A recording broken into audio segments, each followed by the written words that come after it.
안녕하십니까. 박동순 TV의 박동순입니다. 오늘은 2020년 5월 18일 월요일 오전 시간입니다. 오늘로서 4월 15일 총선이 실시된 지 한 달이 지났습니다. 그럼에도 불구하고 4.15 총선이 부정선거다, 조작되었다는 주장과 그렇지 않다는 주장이 우파 유튜버들 간에 그치지 않고 있습니다. 기이하게도 이러한 논쟁은 신문이나 방송, TV에서는 전혀 보도되지 않고 있다는 것입니다.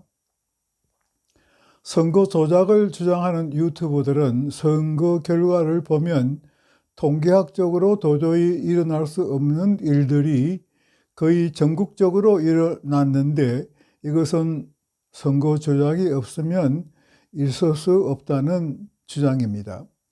그들이 주장하는 가장 큰 조작 원인은 사전투표에 있어서 20대 총선에 비하여 이해하기 어려울 정도의 많은 사람들이 대거 몰려와서 63% 대 39%의 비율로 민주당 후보를 더 많이 지지했다는 것입니다. 이 밖에도 다양한 투표 부정 사례를 들고 있습니다. 이것에 반하여 선거 조작이 없다고 주장하는 유튜버들, 이들은 대체로 영향력이 큰 전직 언론인이 운영하는 유튜브들입니다. 이들은 통계학적으로 다소 의심할 여지가 전혀 없는 것은 아니나 이러한 현상은 전에도 있었다고 주장을 합니다. 그리고 이들은 자유우파가 선거에 대패한 것은 미래통합당의 공천 실패와 선거 전략 부재에 있으며 따라서 대명천하의 선거 조작은 있을 수 없는 일이라고 단정적으로 주장합니다.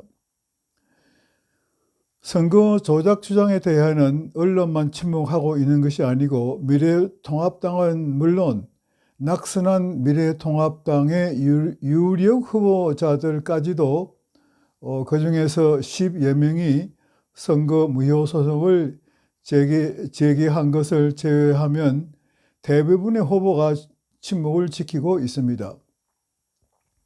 이것은 그들도 선거 부정이 없다는 것을 침묵으로 인정하고 있는 것은 아닌지 그렇게 해석이 될 수가 있는 것입니다. 그러나 그럼에도 불구하고 4.15 총선 결과에 대하여는 많은 의문이 제기되고 있는 것은 사실입니다. 왜 사전투표에 이해하기 어려울 정도로 많은 유권자들이 몰려와서 전국적으로 63% 대 39%의 비율로 민주당 후보를 지지했나? 왜 민주당 선거 전략을 총지휘한 양정철이 작년 7월 중국에 가서 중국 공산당과 교류협정을 체결했는지, 그리고 그 교류협정의 내용은 무엇인지, 선거와 같은 국가의 중대한 일을 관리하는데 왜 중국의 장비를 임대에 사용했는지, 민주당이 180석을 차지하고도 선거 결과가 발표되자 양정철이 선거 결과가 너무 무섭고 두렵다고 말했는지 등에 대한 의문은 여전히 남아 있는 것입니다. 이러한 모든 의혹들은 모두 만에 하나라도 야당이 대성하여 문재인 대통령에 대한 탄핵을 추진할 경우 벌어질 사태를 미리 예상하고 취하여진 것이 아닌가 하는 생각을 하게 할 수도 있는 것입니다. 공명선거는 민주국가의 기본이기 때문에 선거가 법령에 따라 공정하게 실시되었는가라는 문제에 대하여는 얼마든지 의문을 제기할 수 있는 것입니다. 더욱이 선거 결과에 대하여 어떤 의심이 있을 때는 이 의심을 해소할 필요가 있는 것입니다. 내 주장이 옳고 내 주장은 틀렸다고 주장하는 것만으로는 문제가 해결될 수 없습니다. 현재로서 생각할 수 있는 것은 선거 조작론자들이 주장하는 것과 같은 조직적인 조작은 국가 변령과 같은 중대한 일이며 더욱이 민주당이 통합당보다 더 많은 국민의 지지를 받고 있는 상황 하에서 이러한 조직적인 조작을 했을 것이라고는 생각되지 않는다는 것입니다. 그러나 선거 결과에 대하여 말씀드린 것처럼 의문이 제기된 이상 어떤 방법으로든지 의문을 해소해야 할 것입니다. 낙선한 일부 후보들과 시민단체들이 선거 부정을 법원에 소를 제기한 상태이므로 이제는 우파 유튜버들도 비생산적인 논쟁을 그만두고 법원의 판단을 기다려야 할 것입니다. 그리고 법원의 판단에 모두 따라야 할 것입니다. 만에 하나 선거의 부정에 있어 재개표가 실시되는 경우에도 미래통합당이 다수당이 될 가능성은 없을 것입니다. 통합당이 4.15 총선에서 패배한 것은 부인할 수 없는 사실입니다. 그래서 통합당은 선거 부정 주장에 침묵을 지키고 있을 것입니다. 과거 3년 동안의 민주인 정부의 안보위기 조성, 경제 파탄 초래, 사회주의 추구 등 거듭된 실정에도 불구하고 많은 유권자들이 사전투표를 통해서 더불어민주당을 지지한 것이 이번 총선을 통해 알 수 있었습니다. 민심이 통합당을 떠난 것입니다. 이것을 통합당이 알지 못하면 2년 후 대통령 선거에도 성공할 가망이 없다고 생각됩니다.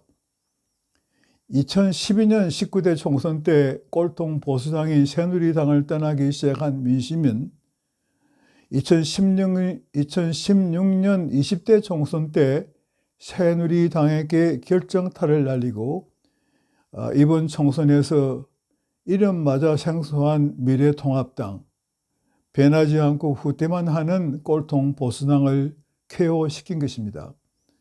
중앙선거관리위원회 홈페이지에 들어가면 민심이 어떻게 꼴통 보수당을 떠났는지를 알 수 있습니다. 이것을 모르고 국민과 국가는 안중에 없고 오직 국회의원이 되기 위해 공천에만 목을 매달고 당내 권력투쟁을 위해 개파 싸움만 하는 한 앞으로 상당 기간 보수 꼴통 정당이 정권을 다시 잡는다는 것은 어려울 것입니다. 어느 유튜버는 통합당이 이제 수명이 다한 정당이라는 결론을 내렸습니다. 황골 탈 때가 아니고 완전한 물갈이가 필요한 때입니다. 많은 사람들이 그렇게 생각할 것입니다. 불란서 마크롱이 3년 전 내가 불란서를 구하겠다고 외치면서 나온 것처럼 자유우파에서도 누군가가 용기 있는 사람이 나라를 이끌어갈 비전을 제시하고 내가 나라를 이끌고 가겠다고 외치면서 나와야 할 것입니다. 지도자는 누군가에 의해 만들어지는 것이 아니고 자신이 만들어 가야 하는 것입니다. 그 사람을 중심으로 새 정당을 만들어 국가를 이끌어갈 비전을 제시할 때 떠난 민심이 돌아오기 시작할 것입니다. 그러면 다음 대선에서는 승리할 수 있을 것입니다. 그렇지 못하면 좌파 사회주의 좌파 사회주의 정당인 더불어민주당의 장기 집권이 현실적으로 우리 눈앞에 다가올 것입니다. 그러나 자유우파가 결코 실망할 필요는 없습니다. 이번 지역구 선거에서 민주당은 약 1,430만 표, 미래통합당은 약 1,200만 표를 획득하여 통합당이 약 240만 표의 열세를 보였습니다. 이 240만 표 중에서 절반 이상을 획득하면 자유우파가 승리할 수 있습니다. 국가 발전 비전을 제시하고 효율적인 선거 전략을 추진하면 얼마든지 획득할 수 있는 숫자이기 때문입니다. 오늘은 제 말씀은 이것으로 마치겠습니다. 경청해 주셔서 감사합니다.